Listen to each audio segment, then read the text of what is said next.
Bhagavate Vasudevaya. Om Namo Bhagavate Vasudevaya. Srimad Bhagavatam 1:3-22. Naradevatam apanaha. Naradevatvam apannaha Surakarya chakirshaya. Surakarya chikirshaya Samudra nigrahadeni. Samudra nigrahadini Chakre viryanyata param. Chakre viryanyatah param. Please chant. Naradevatvam apannaha Naradevatam apanaha. Surakarya chikirshaya Surakarya chakirshaya. Samudra nigrahadini Samudra nigrahadani. Chakre viryanyatah param. Chakre viryanyata param. Another devotee chant.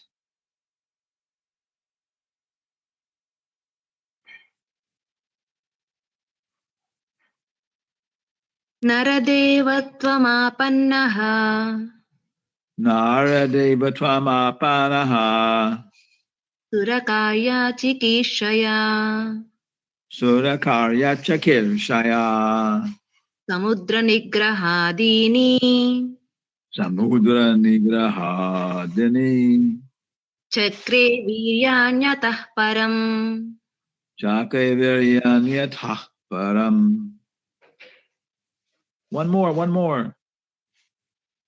Naradevatvamapanaha Naradevatvamapanaha. Surakarya Sikirsaya Surakarya chakirshaya. Samudra Nigrahadini Samudra nigrahadini. Chakre Viryanyantah Param. Sakya viryanyata param. Nara. Nara, Human being. human being. Devatvam. Devatvam, Divinity. divinity. Apanaha. Apannaha, Having assumed the form of. having assumed the form of. Sura. Sura, The demigods. the demigods. Karya. Surakarya, Activities. activities. Chikirshaya. Chikirshaya, For the purpose of performing. for the purpose of performing. Samudra. Samudra, The Indian Ocean. the Indian Ocean. Nigraha adini. Nigraha adini, Controlling, etc. controlling, etc. Chakre. Chakre, Did perform. did perform. Viryani. Viryani, Superhuman prowess. superhuman prowess. Ata param. Atah param, Thereafter. thereafter. Naradevatvam apanaha. Surakarya chikirsaya. Samudra nigrahadini. Chakre viryani ata param. Translation. In the 18th incarnation, the Lord appeared as King Rama in order to perform some pleasing work for the demigods. He performed superhuman powers by controlling the Indian Ocean and then killing the atheist King Ravana, who was on the other side of the sea. Please repeat.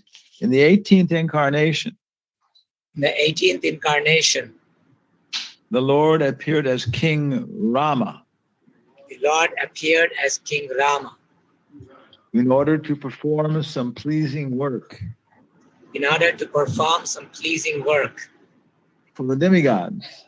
for the demigods. He exhibited superhuman powers He exhibited superhuman powers by controlling the Indian Ocean by controlling the Indian Ocean and then killing the atheistic King Ravana, and then killing the atheist King Ravana, who was on the other side of the sea. who was on the other side of the sea. Purport. The personality of Godhead, Sri Rama, assumed the form of a human being and appeared on the earth for the purpose of doing some pleasing work for the demigods, or the administrative personalities to maintain the order of the universe. Sometimes great demons and atheists like Ravana and Hiranyakasipu and many others become very famous due to advancing material civilization by the help of material science and other activities, the spirit of challenging the established order of the Lord. For example, the attempt to fly to other planets by material means is a challenge to the established order. The conditions of each and every planet are different, and different classes of human beings are accommodated there for particular purposes mentioned in the codes of the Lord. But puffed up by tiny success and material advancement, sometimes the godless materialist is to challenge the existence of God. Ravana was one of them, and he wanted to deport ordinary men to the planet. Oh, 1 minute here.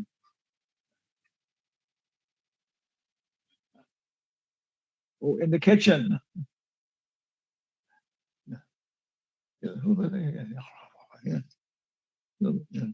Okay. The elves in the kitchen are banging everything. By material means, without consideration of the necessary qualifications. He wanted a staircase to be built up directly, reaching the heavenly planet, so that people might not be required to undergo the routine of pious work necessary to enter that planet. He also wanted to perform other acts against the established rule of the Lord. He even challenged the authority of Sri Ram, the personality of Godhead, and kidnapped his wife, Sita. Of course, Lord Ramachandra came to chastise this atheist, answering the prayer of and desire of the demigods. He therefore took up the challenge of Ravana, and the complete activity is the subject matter of the Ramayana. Because Lord Ramachandra was the personality of Godhead, he exhibited superhuman activities, which no human being, including the materially advanced Ravana, could perform. Lord Ramachandra prepared a royal road on the Indian Ocean with stones that floated on the water. The modern scientists have done research in the area of weightlessness, but it is not possible to bring in weightlessness anywhere and everywhere. But because weightlessness is the creation of the Lord, by which he can make the gigantic planets fly and float in the air, he made the stones, even within this earth, be weightless, and prepared a stone bridge on the sea without any worship supporting pillar. That is a display of the power of God. Jai. Naradeva Tvam Apanaha Surakarya Chikirshaya Samudra Nigrahadani Chakre Viryani Ataparam. So we're working on a nice preaching project of making a movie, and our controlling myth, our controlling icon is the story of Hanuman serving Ram by looking for Sita. And of course, we're taking this as in a modern basis of our modern reality, where scientific materialists are using different powers to transport millions of people to different places throughout the world without concern for proper hygiene or more elevated character, and and also sucking out tremendous amounts of oil from within the earth, and then turning it into heat and gas in the upper atmosphere, which causes the earth to sink into the ocean, or the oceans to rise, whichever you prefer. Yeah. So we see good basis for an analogy of the current activities. In Chaitanya Charitamrita, the author says that the pleasure potency is actually the essence of all living beings, Satchitananda. And so that means everybody has a natural inclination to please other people, please Krishna, please Krishna. We can be in the material world, we can be in the spiritual world, but naturally it's easiest for us to be Paramahamsas and be in the spiritual world. Yeah.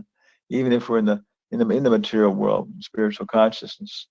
So that means deeply or else quite near the surface, we find so many innocent souls, trapped within their subtle bodies, different conceptions, ideas, perspectives, attitudes that are generated by continuous contact with different media and communication controlled by atheists. And so we try to go out and make a preaching project, make a movie that will have some effect. We hope we're successful. So as part of that, we've been here in South America for some time, almost 6 months, I guess, and gone through many different challenges. And we were staying in Santa Eulalia, which is maybe an hour and a half from the temple, from Lima, and maybe 20 minutes from the temple. And some people have been there, some people know about it, but it's very, very nice place for shooting. It's like it was the arrangement of Krishna, very artistic place, and we did a lot of recording. I think altogether we have something like 45 hours of recording. Yeah. And of course, it takes time to set up and do everything else, and people coming, everything else. And from all over South America, other places. And we're trying to take all the people whom we contacted and discuss with them, what our history is together, and consolidate our ideas. Okay, this is what we've come to the conclusion about what happened, the essence. And now here's a perspective, to go on at this point. Prabhupada talked about that, stopping and concentrating things and purifying. Okay, and then going ahead. Of course, every day is like that. Morning and evening, we have time to review and reflect and prepare. So the editing script that Raul gave us, our director, Raul Zebayas, was we looked at it and saw that it naturally fell into different categories. The first is a little introduction, where we'll have some very nice devotees chanting the mantra we're chanting today in the background, musically, and in front of it, then there'll be the actual text will appear in writing here, and that's starting off with Srila Prabhupada's translation. The Srimad Bhagavatam, and we're pounding our columns into the ground. This is going to be a movie, based upon Srimad Bhagavatam. And some people will understand. Many people will have questions. Oh, it sounds like an adventure story. Well, I'll watch it for a little bit. If it's good, I'll follow it. And all these are interesting names. I think I've even heard some of these. Okay. Well, other people, I'll look for the Srimad Bhagavatam. What is this? So then they have a nice clip of myself in a good mood, describing basically what we're doing.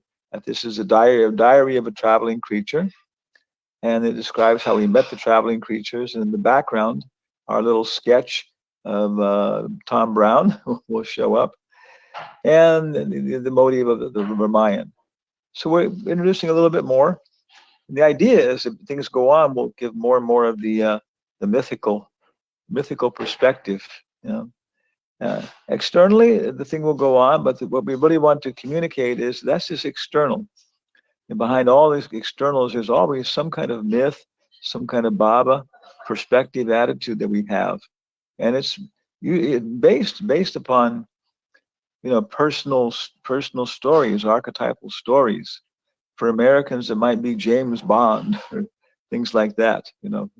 Fast and Furious. Yeah. And you see again and again, these hero characters are there. James Bond has been floating around since I was a child. Teenager. Yeah. And again, why? Because people need these things. They need these stories to identify who they are. Okay. So that's the introduction. Then there's ubication in Lima, ubication in Santa Eulalia, and then our monkey and piggy puppets stick their head out of the window and look around. Okay, there are fairies in the forest, and then maybe basically one day in the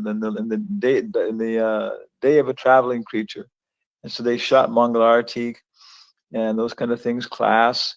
Then during the day we have so many interviews and talking with people, and hopefully cutting in different things in the background behind those.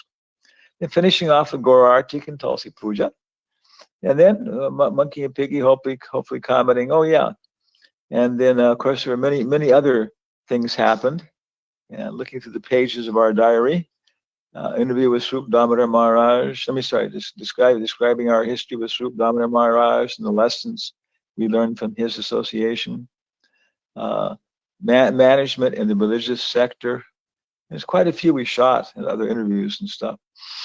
And hopefully our shadow puppets, we have some pictures of how we worked on those. So that's all that Monkey and Piggy will appear in the puppet forms and the other forms, the shadow forms.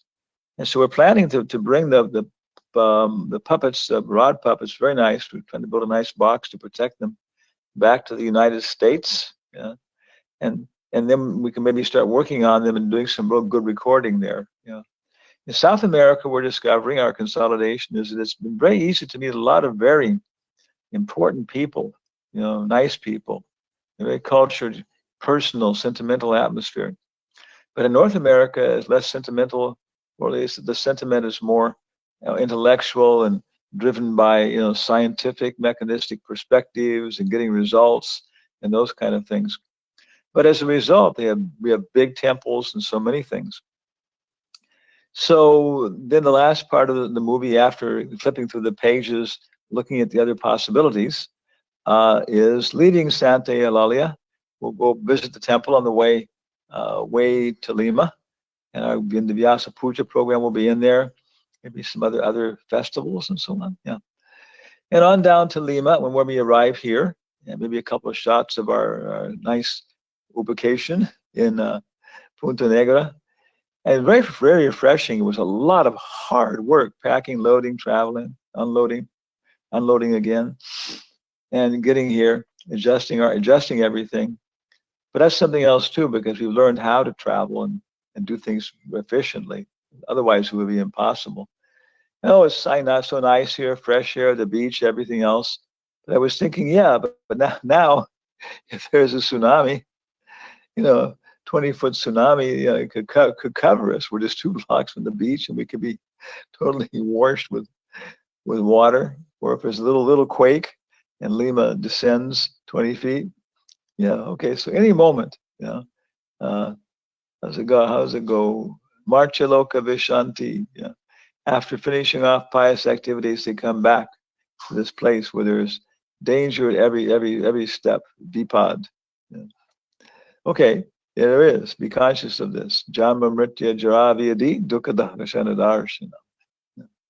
So then, finally, they wanted to record some stuff on the beach to put in ethical perspective, moral background. Raul, and we've been talking. It's been a struggle to get in contact, to communicate our ideas, perspectives. And Raul is a very, very nice person.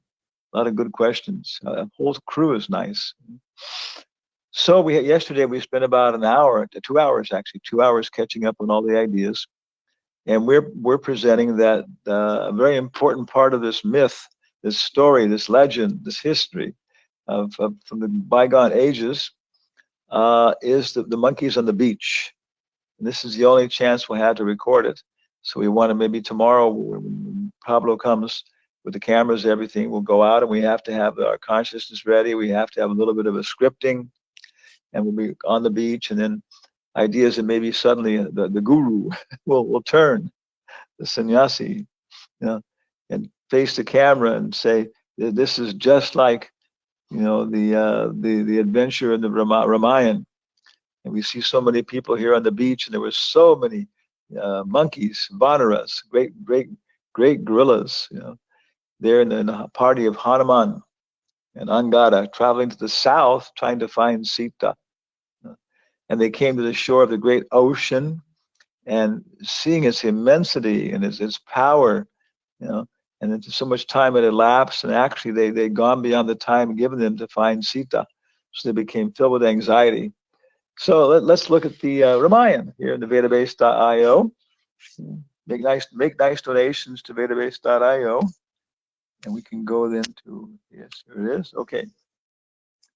So when they were traveling south, and when we were in our Sankirtan looking for Sita, so they would go without food properly, and hunger and thirst, and thousands and hundreds of thousands of monkeys. It's like a flock of birds descending, looking everywhere, for worms or food or seeds. They're all staying in touch by Twitter. Cheep, cheep, cheep, cheep, cheep, cheep. Here is food. Here is food. Chop, chop, chop, chop. Beware of cat. Beware of cat. Yeah. Chippity chip, chippity chip. Time to roost. Time to roost. So we look at Twitter like that. It's a chance to, all of us were traveling together to stay in touch and keep the flock together. So they would come along. They would go through caves and scrupulously find everyone. So they were just sweeping. There could be no place that Ravana could hide, Sita. But they were starving and hungry and going on with determination to serve Ram. So finally, they found a very, very nice cave in a mountain with all kinds of celestial facilities, and one ascetic lady, one Vaishnavi there, and she offered them a chance to rest. And it says the ascetic lady gazed at the monkeys. She could understand that they were Rama's servants. She had seen Rama in her meditations and understood his divine identity. She was pleased to have the opportunity to serve Rama by entertaining his servants. The yogini gave the monkeys delicious food, drinks, which invigorated them.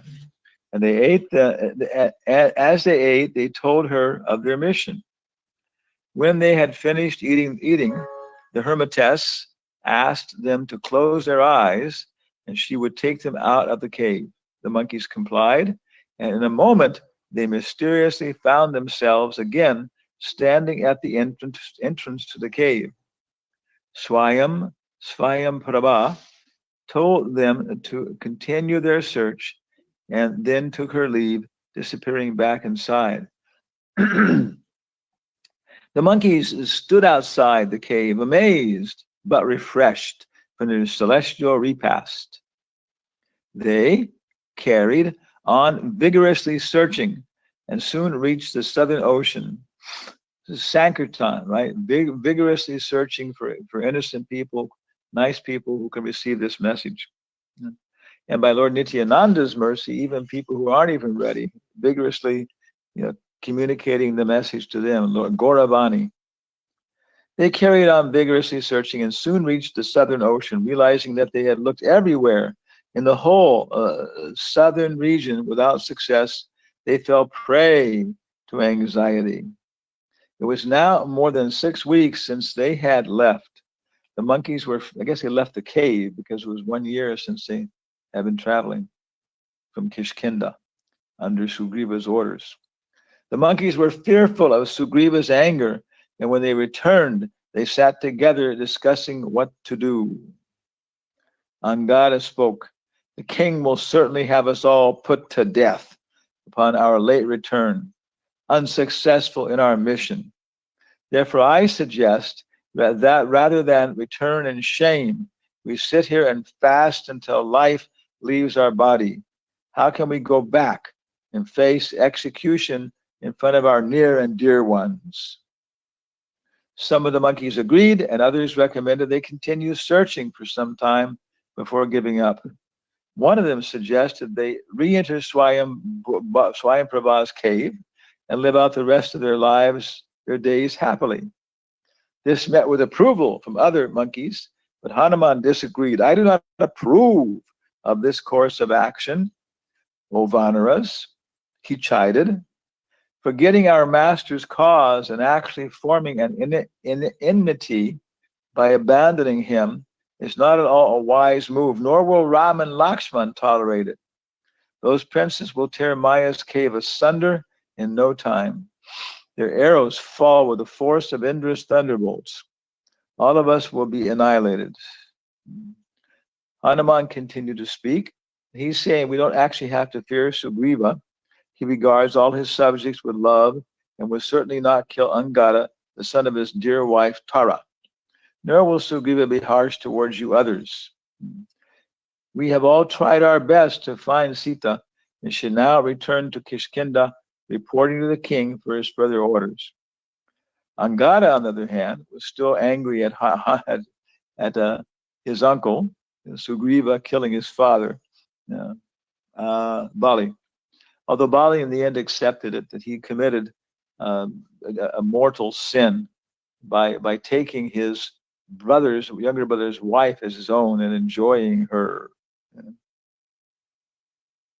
Okay. Angada determined to sit there on the beach and fast until death. He sank to the ground weeping, his mind confounded by grief and despair. With the exception of Hanuman, the other monkeys sat next to him, denouncing Sugriva and praising Bali. They all sat on the kusha grass with their faces turned to the east, thinking of Sugriva's fury and Ram's prowess. They prepared for death. As they sat there roaring in dismay, they suddenly saw an enormous bird come out of the mountain cave. The bird looked upon the line of monkeys appearing like a row of mountain peaks on the plateau beneath them, and realizing they were observing the Priya vow of fasting until death, he said to himself, "Surely this food has been ordained for me by Providence.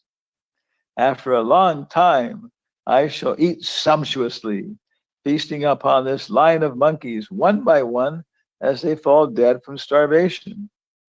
The bird dropped down and perched near the monkeys, seeing him there.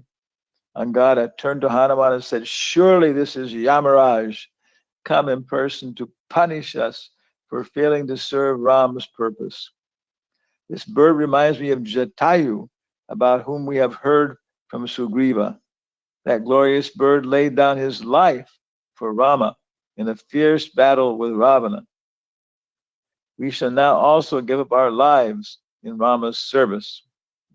Also, like the heroic vulture, we too have failed to save Sita." The great bird heard him speak. He called out to Angada, "Who is this? Who mentions Jatayu? Where is that younger brother of mine? I have not seen him for so long. My heart trembles as I hear you speak of his death. How did he encounter the king of the Rakshasas?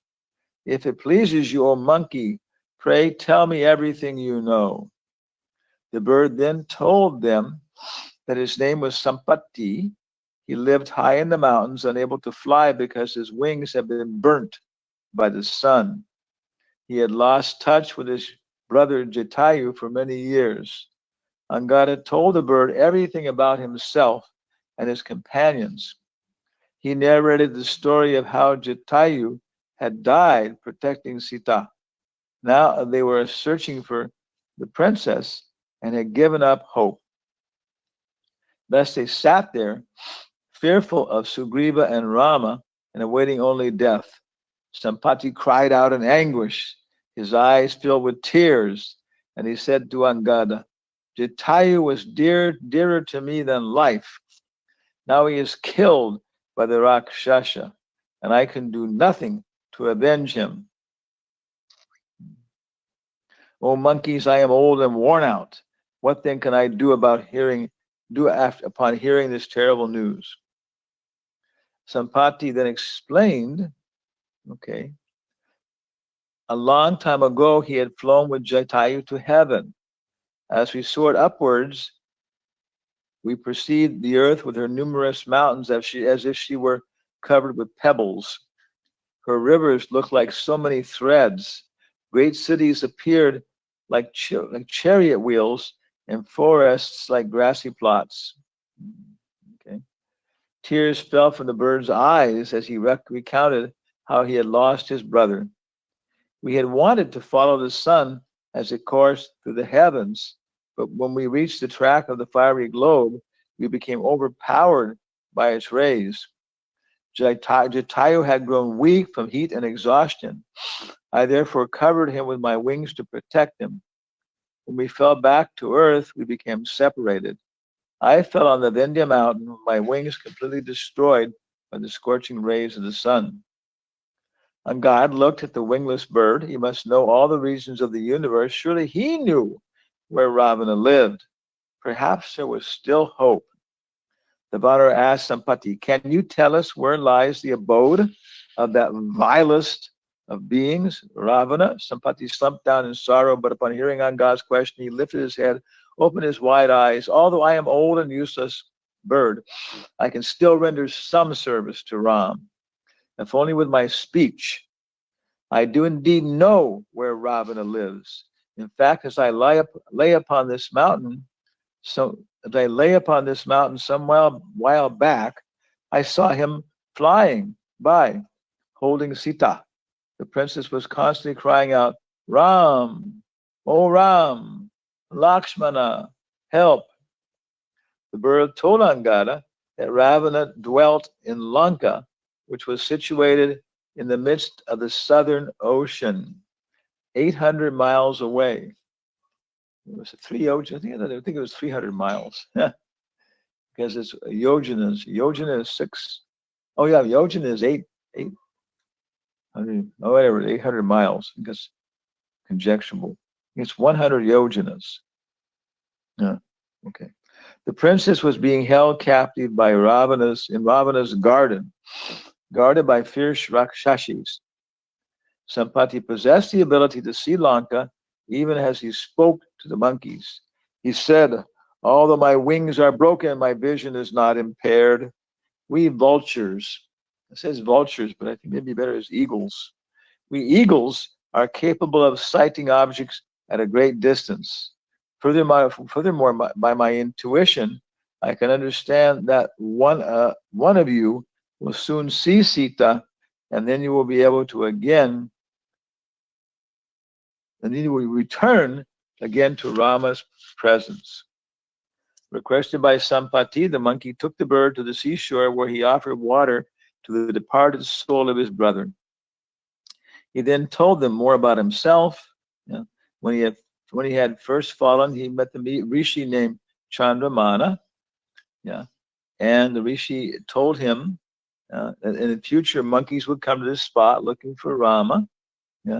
Although I am able to give you back your wings, the sage said, I will not do so. You are destined to render service to Rama through these monkeys. You must remain here and tell them where to find Sita. At that time, your wings will be restored. Sampati said the rishi had enlightened the bird about spiritual knowledge. Okay. One should realize that the real self is different from the body. Okay. Sampati should not lament for his broken body, but should wait there for Ram. Sampati concluded that was 8,000 years ago, and I have survived here being brought food by my son. Now at last I have performed my service to Ram. As he spoke, a beautiful pair of wings sprouted from his body. He at once rose into the air and called to the monkeys, O Vanaras, Chandrama Rishi told me you would succeed in your mission. Indeed, he said that the servants of Rama could easily cross the terrible ocean of birth and death. What to speak of this small sea? Take heart and go to the south.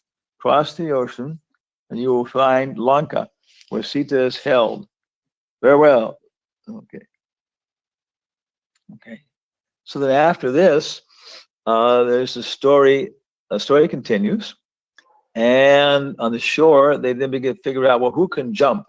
So they have kind of a jumping contest, and some can jump 1 yojana, some can jump 20 yojanas. And Jambavan said, when I was younger, I could have done it, but now I'm very old. He was actually there when Vamana appeared. Then Angada says, well, I can jump across, but boy, it will exhaust me so much, I don't know if I can make it back. If I find Sita with the news. So then everybody, Jambavan looking at Hanuman, why are you remaining silent? You're the son of the wind god, you have all this power. But the reason was that when he was little, he was naughty and using his powers to tease the rishis. So they cursed him, okay, we won't take away your powers, but we'll make you forget you have them. So then Jambavan began to chant and remind who? Remind Hanuman, okay, that, mind Hanuman, that he had these powers. So then it says that Hanuman began to expand to his higher form. He stepped up on the, I think it was Vindhya mountains, and then jumped. And it was so powerful, the mountain was squeezed and fire was vomiting out of it and tigers were roaring, and when he sucked so many trees and things after him, So maybe a couple butterflies and stuff got on board, hanging on. And he flew through the air, and on the way he encountered 3 different obstacles. The first one was a mountain coming up. The name of Vindhya, I think it was called. Mountain. Forgot the name of the mountain. Maybe we'll find it. Okay. And it was actually trying to help him. Take a little rest. So sometimes in our Sankirtan preaching efforts, we encounter obstacles, but they are not obstacles. They're actually, people trying to help us. Okay. So he blessed the mountain, touched it, and kept on going. And the demigods, they wanted to see if he was up to the task. So they sent one Apsara, I think, disguised as a sea monster. Who was it? There was, I got to find the names again. And so she then tested Hanuman. I think she had a benediction from Brahma. She said that anybody came to her had to enter into her mouth as food. That was the thing, and nobody could get by without entering into her mouth. So Hanuman said, well, look, I'm so big, I can't enter into your mouth. So she expanded her mouth, and then Hanuman expanded himself. So she expanded it more, and he expanded himself, and she expanded it more. Then he made himself very small and very quickly went inside and came out and said, look, I fulfilled your benediction. Okay, but now I have to go see Ram, so please excuse me. So I think she revealed her real form of situation, was very pleased. Then he went on, and Simaka, the next one was Simaka. And she was actually a demon, a monster. So she grabbed his shadow and slowed him down. And then she gobbled him up. Then Hanuman just smashed himself and cut himself out and killed her. So finally, then he arrived in Lanka after having crossed the entire ocean like that. So it's kind of a little bit of a review of this story. And with your help, maybe we'll be able to form it so that when there's time on tomorrow, tomorrow or Wednesday or tomorrow, I think. Today's Tuesday. Tomorrow, when Pablo comes, we'll be able to improvise, a nice review of the story. Already comes some idea, and then it'll fit into the movie. This is our what Raganuga Bhakti. Brahmana was hosting Lord Chaitanya, and he was talking all about Sitas in the forest, and Lord Chaitanya was seeing all the rivers he was passing as Jamuna, and the great sand dune in Jagannath Puri, Parbat. He was seeing that as Govardhan. And so, these are all reflections, echoes of Vrindavan, and we can actually see things in them because they are extensions and things like that. And then we can be participating, helping Ram in his pastimes, which he always is trying to improve, expand Krishna in his pastimes like that. So any questions or comments about Ram Leela or Sankirtan? Hare Krishna Guru Maharaj, please accept my humble obeisance, all glory to Prabhupada. This Hare is wonderful reading, very adventurous, and the mind was absorbed in this narration. It's very, very nice. Do you become grabbed by Angada's consciousness every now and again? Yes, Guru Maharaj, I was imagining their monkeys with their heads down and trying what to do. The Sampati story was nice. I knew the character Sampati, but not to this detail. It was very nice that he waited for How many years? 800 years or so? 80 years? No, I think he says 8,000. 8,000 years. Wow. Wow. But of course, this is Treta Yuga. Yes. And how long do people live in Treta Yuga? 100,000. Or 10,000, right? Oh, yes. 100, 10,000. Treta is 10,000. Yeah. So, yeah. And of course, there's different levels even within, even when there's within the body, maybe bacteria in the heart, and they get squeezed and, compressed with every heartbeat. Other bacteria in the lungs, they get squeezed with every, lung compression. So the lifespan of the life cycle of the the lungs is slower than the life cycle of the heart, although they're side by side. So some people, even though they're in the I think Prabhupada was saying like Hawaii, celestial place. So if you're living on Hawaii, it's like living in Dwapara Yuga. Fruits and nuts are available everywhere, and so different kinds of species, different kinds of life. It's something we hope to bring out gradually. How these are not, with these, looking at these logically, it's rational empiricism. We can come to the conclusion that there's possibly valid. These stories are not, they may be legends, but they're not myths, to use more technical definitions. And so then to try, because when you speak it, there has to be, this idea is that we're walking on the beach, and this is reminding us, of this whole pastime, Leela. And that's what Leela Smarna means. We come to that point where we're seeing so many things. We're out in the street doing book distribution or someplace, or preaching, and we're seeing, this is like that. And it's described that Bhaktivinoda Thakur, when he was in his court, he was experiencing the same thing. This is this poor widow being harassed by her in-laws and trying to take everything from her, and her children is just like some poor calf, separated from the other cows, and he's like wolves, and I'm one of Krishna's dogs, and I'll protect her. So he was absorbed in Krishna Lila, Gaura Lila, even when he was in his ordinary activities. Okay. Yes.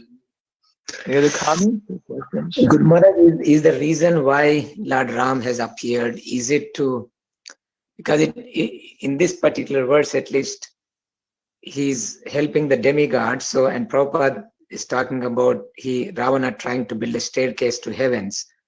So is it because Ravana is conquering the heavenly planets? Is that why Lord Ram came? Or is he doing something bad on the earth? Like Mother Earth was overburdened in the Krishna's pastimes.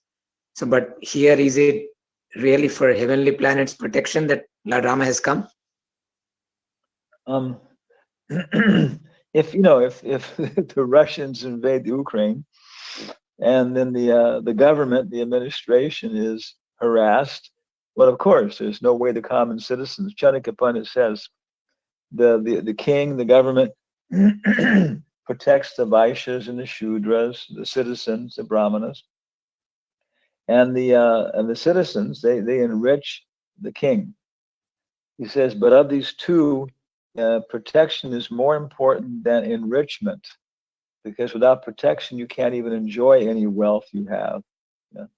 So that's what's happening. If the demigods are being harassed and everything else, then the earth is also not in proper position. I think Ravana's focus was more on the celestial planets. But of course, celestial planets means you want a footing on the earth. Someone like Ravana wants to enjoy celestial sense gratification all the way down to the earthly platform. So he was living on, he seized Lanka, which had celestial aspects, and his brothers Kara and Dushana, they were disputed to the Dandaka forest or wherever it was, to make sure the rishis weren't performing sacrifices and empowering the demigods. And so they're connected like that. But it says mostly he came to do the demigods called for him, maybe not so much human beings. But it also in Hanuman's prayers in the 5th canto, it says he also came to show, grihastas, what grihasta ashram is. Thank you very much. There are some noise. And he also came to enjoy his own pleasure potency and these pastimes. In Kamyavan, these pastimes were there in Vrindavan. So maybe Radharani and Krishna consciously taking up these things and playing these pastimes. And it becomes so much fun, they want to do them forever. So they expanded eternally in forms and carrying on different pastimes and leelas and perfecting them. Yeah. So that's what I would understand. 3 reasons why he comes. Thank you very much, Guru Maharaj. Very clear. Wonderful. Thank you. Thank you.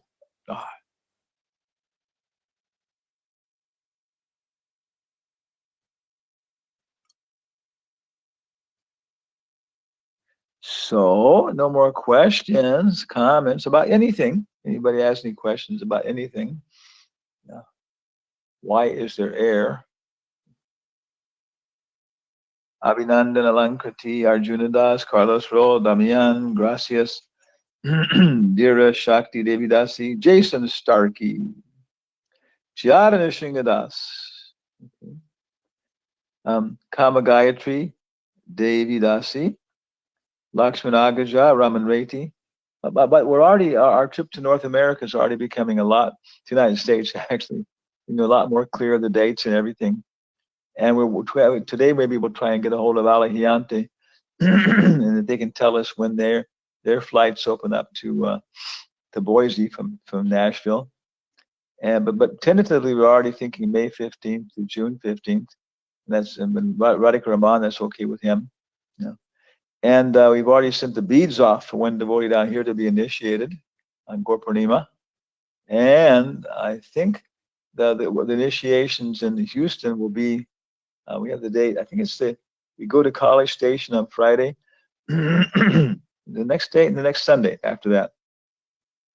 So I think it'll be before, Gaur Purnima is during the week, but it'll be doing on Sunday feast, but before Gaur Purnima. Saying there haven't been any initiation. The first time initiation since the COVID program or something. Yeah. So it's reminding us of Jason and Kamagayatri. Lakshmana Agraja, Raman Reti. We had a very, very good discussion with meeting with we met with, of course, with Bali Radan about this symposium, Pan American Symposium, and many things about working with the ISKCON authorities and different things. And Gandharva wasn't there. I think maybe a little discouraged also by the challenges of being burned at both ends. So I called him afterwards, and he said, yeah, it was basically his PhD thesis is giving him problems. So I was reassuring him, no, you don't have to be, engaged so much. Whatever you can do. And so now we published it in I think the last Copy Dwaja. When we get to Houston, there'll be a symposium, and of course, hope we can talk with Lakshman and stuff before, and the educators, and a little meeting for those especially interested with the devotees there, Pan American, and what can we do to work together, cooperate. And then when we get to for Ram Navami time, when we get to Richmond, we're hoping then to have a shadow puppet show developed, so that the devotees and children in Richmond can record the dialogue to go with it, and children in Peru can record it, in Spanish and English both. And if it goes on developing, people get enthusiastic about it here in Peru. Then as we go different places and do different things, we can keep adding stuff to it. So it can become very, very nice Peruvian tradition. We hope, maybe, to have a whole tradition of shadow puppets and some kind of puppetry here developing. Raul was enthusiastic. He said there's a whole tradition of indigenous puppetry in Peru. Yeah. And these things are very nice, inspire people. Prabhupada was very enthusiastic that people develop their local traditions in their village, their area, and then little traveling parties and television, these kind of things. These are puppets, but they're so impersonal. If you have live puppet shows, and you can play with the audience, you can change the content, you can feel their reaction, you can add stuff to make it more clear, and so much more personal, and you don't have to have industrialization of puppet shows. They can be quite completely entertaining. And so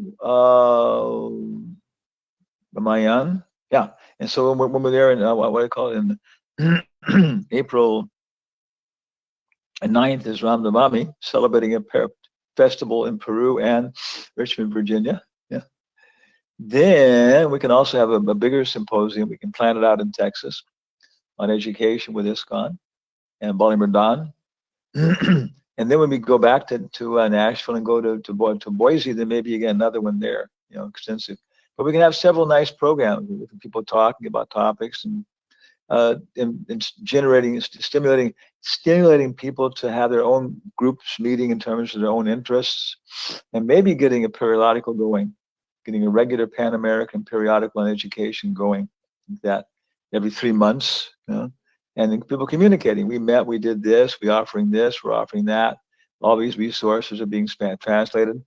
Mitra Vinda told us today she finally got a complete digital copy of Waves of Devotion from Dharma Swami's disciples. And so now it'll be very, very easy to start translating it.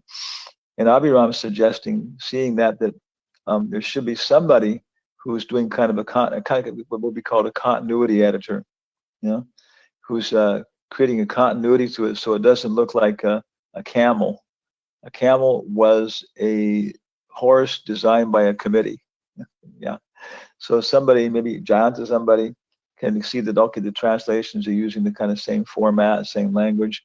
It's not a small job translating something good, but it will be so useful for the Hispanic community to have Donna DeMarge's book translated, because it makes the Nectar of Devotion like 6 times more comprehensible by showing the flow, the subtle word meanings and everything else. It's very systematic. It has a very specific purpose, and it's a very, very big project.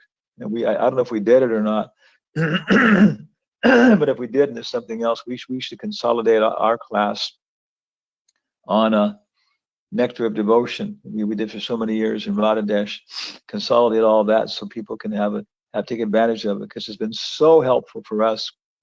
And the reactions of students who took it in Radhadesh was also very positive. One devotee wrote, "Most practical class I've had while I'm here." Okay, because he was our friend. Yeah.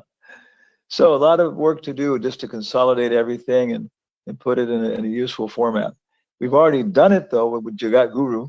We went over and discussed for a long time how all this can be made available, and he's working with Ram Giridhari and Abhishek. Hopefully, he's contacting them personally. They're working with him, and then hopefully Niels will survive and be a good instrument, because then it can have online learning resources. You go to Neo's webpage, and one choice is you can buy stuff. Another thing is the learning ground. You go there, and it's a place where teachers and students can all set up their camps. And he started with our Hamlet and Arjuna. And we edited and did a very, very, very nice dramatic reading. He got very first class audio recording, and we had the PowerPoint shows and the slides. And then he was saying, obviously, what you need. I said it's aimed at master's degree people with master's degree who have enough education to understand the story. But I said, yeah, for Indian people, they don't know the Hamlet so much, and Western people don't know Arjuna so much. So okay. So later on, if we get time, then we'll do another PowerPoint video, which if we don't do it, then somebody else can do it, which would be historical antecedents. And people come in, they see this. Oh, I have a master's degree. I know this. Okay, I can go right into this one. And someone else, oh yeah, it says I should read this first. Well, that's good. That was fun. Yeah. So we need to tell the story of Arjuna and how he got to the Bhagavad Gita, and tell the story of Hamlet, how he got to the same problem with his father, the funeral of his mother. Okay, then both plays are understandable. And then he suggested the third one to finish off the series with the modules of being taking our PowerPoint show and our movie and then cutting more details into it. And he's describing exactly how the modern audience works. And he says his very big audience, which attracts him, is basically, children in high school, young people in high school, like 16 years old, 15, 16 years old. actually the same age as the gopis and Krishna. Yeah, and they're very intelligent. They're looking at that age. They're really ready to go out into life and start looking for stuff. And when they find stuff like this, of course, it has very, very intense influence on their character development.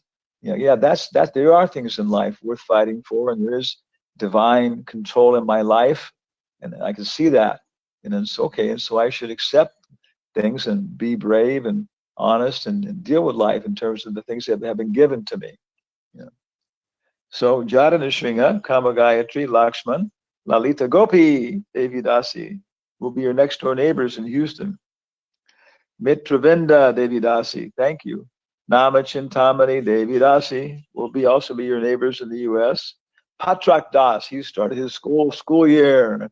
He's going to be with his students now for 6 years, and he's also becoming an administrator in the Montessori school system, Waldorf.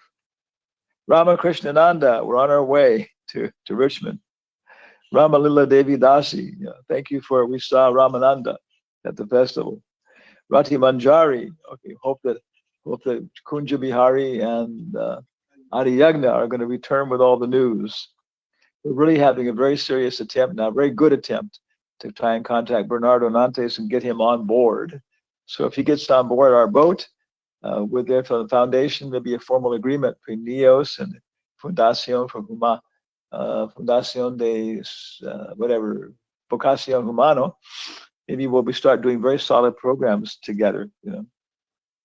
Okay, Rosa Elena Kanchukaha, Sharad Radhika Devi Dasi, Srinivasa Charya Das, Sumal Saka, Krishna Pramudani, Sukapi Radha Devi Dasi, Yoga Mai, and Yugala Kishore.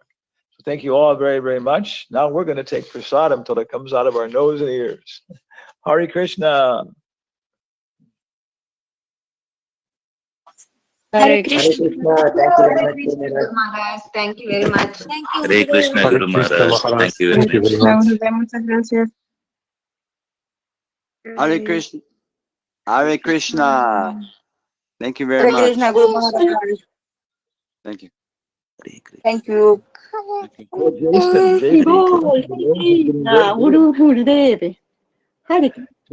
Dr. Jason's nose is getting very big. Hare Krishna, Hare Bol. Thank you. Okay.